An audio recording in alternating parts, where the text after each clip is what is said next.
Hei, sa vaatad Beauty with Girly videot. Selles videos täna räägin ma sellest, kuidas võiks oma enesekindlust üles ehitada läbi oma välimuse. Kuna see kanal on pühendatud iluteemadele, siis ma otsustasin sellele teemale läheneda just läbi välimusega tegelemise. See on teema, mis ma arvan on kõikide naiste peast läbi käinud, kõigile mingil hetkel võib-olla mureks olnud. Ka minul on olnud perioode ja päevi, kus ma tunnen ennast lihtsalt kehvasti. Ja tõde on see, et kui su enesekindlus on madal, siis ka kõik teised asjad kannatavad tegelikult selle all või lihtsalt ei suju nii hästi, kui need võiksid sujuda. Ja kui sul õnnestub juba natukenegi enda enesekindlust tõsta mingil määral, siis hakkavad teised asjad ka hoopis parema tempoga liikuma. Ja kohe alguses ma tahaksin välja öelda 2 olulist nüanssi. See on esiteks minu arvamus, minu kogemus ja seda ei pea kindlasti 100% omaks võtma. Ja teiseks on see, et ma ütlen kohe ära, et ma usun, et muudatused tulevad elus läbi tegutsemise ja selle kaaslaseks peab olema kaine mõistus. Ehk ma ei hakka teile täna siin rääkima sellest, et sa pead endale 5 korda päevas ütlema, ma olen ilus, ma armastan ennast. Jah, see on ka oluline, aga läbi tegude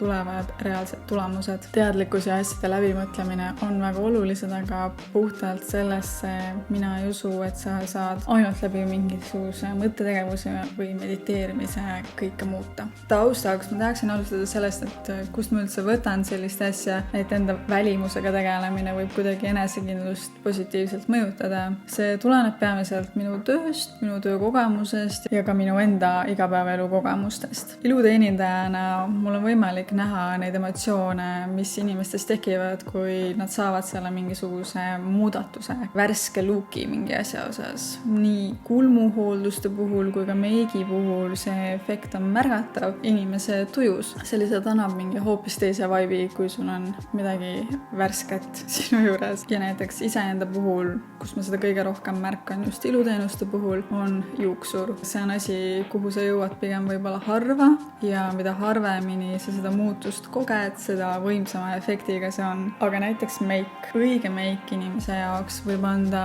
ülisuure enesekindluse boost'i. Miks ma ütlen, et õige meik, sellepärast vale meik võib anda täiesti vastupidise efekti. Siin on hästi oluline mõista, mis on see, mis on sinu jaoks hea, mis on sinu jaoks meeldiv. Kõigil ei ole täpselt sama maitse. Kas sa oledki pigem näiteks kerge meigi armastaja või sa tahadki seda full glam'i, see spektrum on väga lai, kuhu see mahtuda võib. Igapäevaselt ma leian näiteks, et polegi võib-olla kõige parem, kui sa kannad meiki. Kindlasti on elukutseid töid, kus selline esinduslik meik on must have ja tuleb kanda tihti meiki. Ka mina enda töös tänu nendele videode tegemisele ja kõigele muule kannan tihti meiki, aga vabadel päevadel ma armastangi olla täiesti ilma meigita. See on oluline selle jaoks, et säilitada see reaalsustaju. Seal meigi all on päris sina ja seda päris ennast tuleb ka õppida armastama. Ja see on lihtsalt ka juba su nahale hea, et sa lased sellel vahepeal hingata, natuke niisama olla. Ja siin võib-olla olekski õige koht rääkida sellest, et liiale minemine enda välimuse tuunimisega ei ole kindlasti hea mõte ja see ei aita su enesekindlust alati üles ehitada. Kui sa oled punktis, kus iga aspekt su välimuse juures on kuidagi lisatud, kuidagi võib-olla fake, siis tasuks võib-olla mõelda selle peale, kust saaks natukene tagasi tõmmata, sest et kui sa oled kõik asjad ära proovinud ja ära teinud, mis ilumaailm saab sulle pakkuda ja sa tunned ennast ikka kehvasti enesekindluse mõttes, siis võib-olla on see probleem mujal või võib-olla sa pole saanud sellist õiget tulemust, nagu tegelikult sind rahuldaks. Mu arvamus on, et kui me tegeleme oma välimusega ja lisame siia-sinna üht-teist, siis peaks ka alles jääma tasakaal selle vahel, mis on päris ja mis on siis lisatud. Näiteks minu puhul üks fake asi, millest mina olen saanud väga suure enesekindluse boost'i, on juuksepikendused. Mul on alati meeldinud pikad juuksed ja see on see, mis annab mulle väga hea enesetunde, kui see on ka minul endal. Aga minu jaoks on alati oluline olnud, et see töö, kuidas need paigaldatakse, oleks ülikvaliteetne ja et nad näeksid loomulikud välja. Enamus ajast inimesed ei saa aru, et ma kannan juuksepikendusi ja see ongi point selle juures. Aga juuksepikendustega oleks väga lihtne liiale minna. Ma saaksin panna ülisuure koguse solke, et nad oleksid ülipaksud. Ma saaksin panna ülipikad pikendused, sellised, et nad oleksid eriti pikad, aga ma hoian ennast selles osas tagasi, et säilikski tasakaal. Ma lasen alati panna nii palju salke, et tulemus näeks loomulik välja ja nii vähe kui võimalik. Samamoodi võiks minu silmis läheneda paljudele asjadele, mis ilumaailmas saab teha. Näiteks huulte süstimine on asi, mis on muutunud kohati täiesti tabuteemaks. Sellel on suhteliselt halb maine tänu sellele, et linnapildis liigub palju inimesi, kes on selle asjaga päris korralikult liiale läinud. Loomulikult on see igaühe enda valik, mis ta endaga teeb, aga tänu sellele on see protseduur nii halva maine all kohati. Kuid tegelikult pole minu arust selleks põhjust. Kõike saab teha loomulikult, nii et sa ei saa isegi aru, et seda tehtud on. Ja täpselt samamoodi saab teha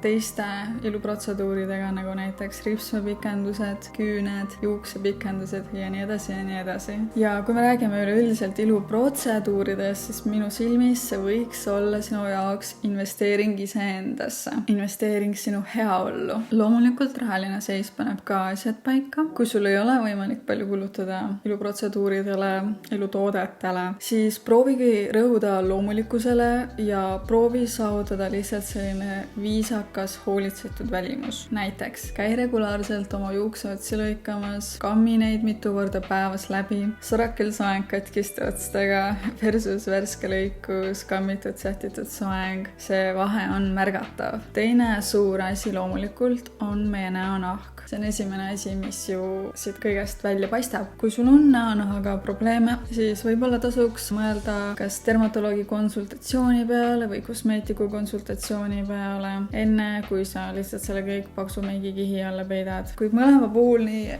arstikülastuse kui ka kosmeetikakülastuse puhul tasub juba eos arvesse võtta seda, et nende soovitused on ikkagist kindlates raamides, suhteliselt kitsad. Näiteks enamus kosmeetikud soovitavad ju tegelikult ainult sarju, millega nad ise koostööd teevad. Ja võib vabalt juhtuda, et kuigi need tooted on väga levinud, väga head, väga kallid, siis nad ei pruugi just sinuga imesid teha. Ehk siis, kui sa sisened sellesse protsessi, siis jäta teatud ruumi ka teistele arvamustele, vaata internetis ringi, mida soovitatakse, milliseid kogemusi räägitakse, just siis näiteks toodete kasutamise osas ja proovi leida enda jaoks parim võimalik viis selle asjaga tegelemiseks. Ja samuti kindlasti on näonahaga tegelemise puhul kannatlikkus väga oluline, kõik tulemused ei tule üleöö ja vahest isegi mingites teatud protseduurides või protsessides, mingite ravimite kasutamisel võib esialgu olukord minna hullemaks, enne kui ta läheb paremaks. Mis minu arust annab inimese välimusele väga palju juurde,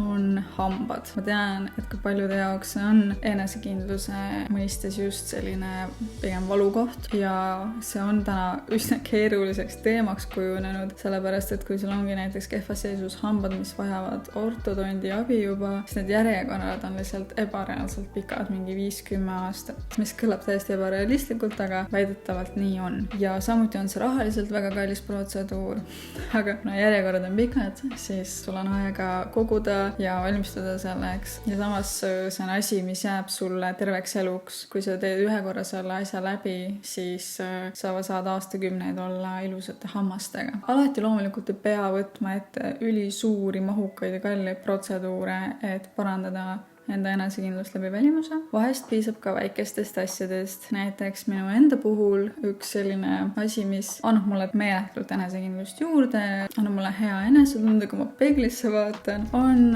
näojume ja isepuunistavate tilkade kasutamine. Kui ma olen neid kasutanud, kui ma näen, et mul tekib ilus jume näole, siis ma lihtsalt kuidagi tunnen ennast palju-palju paremini. Need on need päevad, kus ma tunnen, et ma ei vaja palju meiki, vahest piisabki lihtsalt sellest, et ma teen kulmud korda and I'm good to go. Kuid siin ongi oluline mõiste, mis see just sinu jaoks on. See ei pruugi olla see sama asi, see võib olla täiesti midagi muud. Äkki on see juuste sirgendamine, äkki on see juuste lokitamine, äkki on see huulte värvimine. Neid võimalusi on palju ja sa peadki leidma selle, mis just sinus selle tunde tekitab. Kui sa ei ole veel mõistnud, mis see sinu jaoks võiks olla, siis siin tasubki lihtsalt hakata katsetama erinevaid asju läbi ja analüüsi võib-olla ka seda, kuidas sa suhtud sellesse, mida sa näed enda ümber või mida sa näiteks näed, kui sa sotsiaalmeedias scrollib, kui sa näed midagi ja sa mõtled, et vau, vot see on ilus või sa kuidagi tunned, et vot see just meeldib mulle, siis tasub võib-olla ka mõelda, kuidas midagi sarnast sa saaksid ka enda pealt proovida. Ja loomulikult sotsiaalmeedia puhul tasub olla ettevaatlik, mida sa sealt usud, mida sa sealt näed.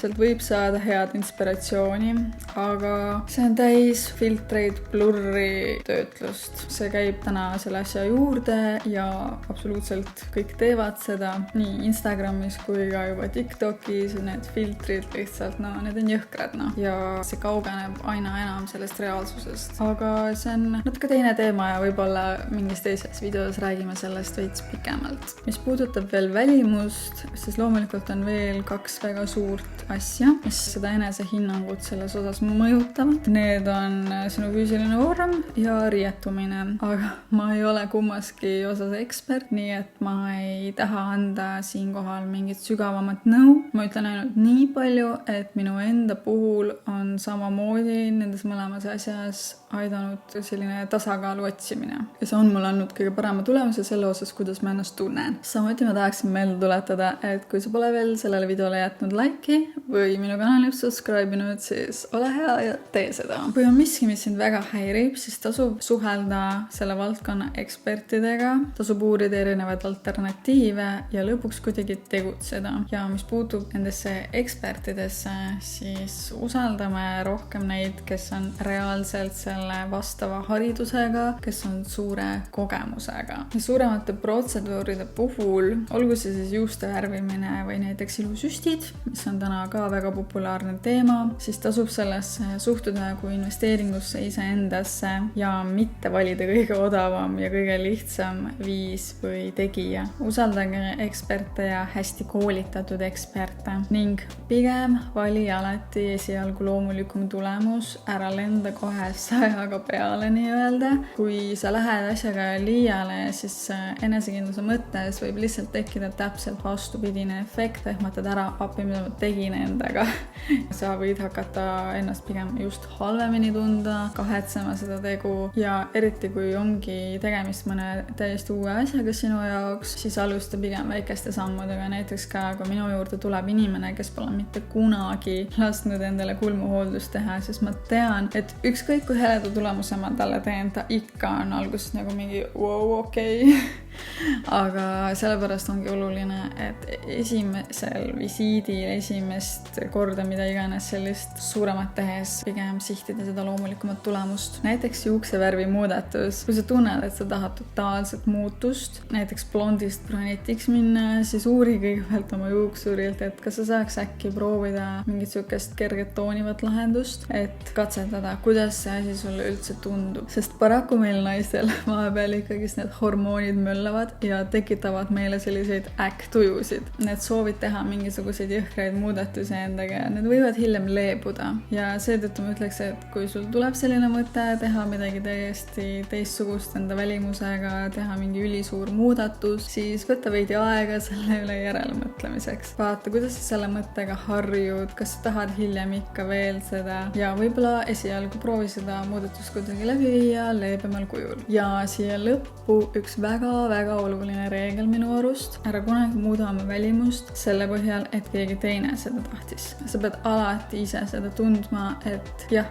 see on just see, mida ma tahan endaga teha. See soov peab tulema sinu enda seest. Seda on ehk raske endale tunnistada, aga me oleme tegelikult kõik minu arust mingi hetk ikkagist manipuleeritavad, eriti inimeste poolt, kes on meile emotsionaalselt olulisemad, aga vahest ka täiesti võõraste inimeste poolt. Aga point on see, et kui sa teed täiesti kellegi teise soovil või ettepanekul enda välimusega midagi, siis on suhteliselt väike tõenäosus, et sa jääd sellega 100% rahule ja lõpptulemusena su enesekindlus pigem langeb. Aga me tahame seda tõsta, tunda ennast hästi oma nähas. Seega, isegi kui keegi soovitab sul teha midagi, aga sa ei pea teda kohe kuskile tumedasse kohta saatma, siis lihtsalt mõtle hästi see asi läbi. Kas see on midagi, mis sulle endale reaalselt meeldiks? Kuidas sa sellesse varem oled suhtunud? Kui varem on su arvamus olnud täiesti vastupidine, siis võib-olla ei tasu ennast lasta nii tugevalt mõjutada kellegi teise arvamusest ja vahest loomulikult keegi võibki anda hea nõu, ega siis see pole ka midagi võimatut. Ka mina annan siin kaudselt seda nõu teile, kuid mida ma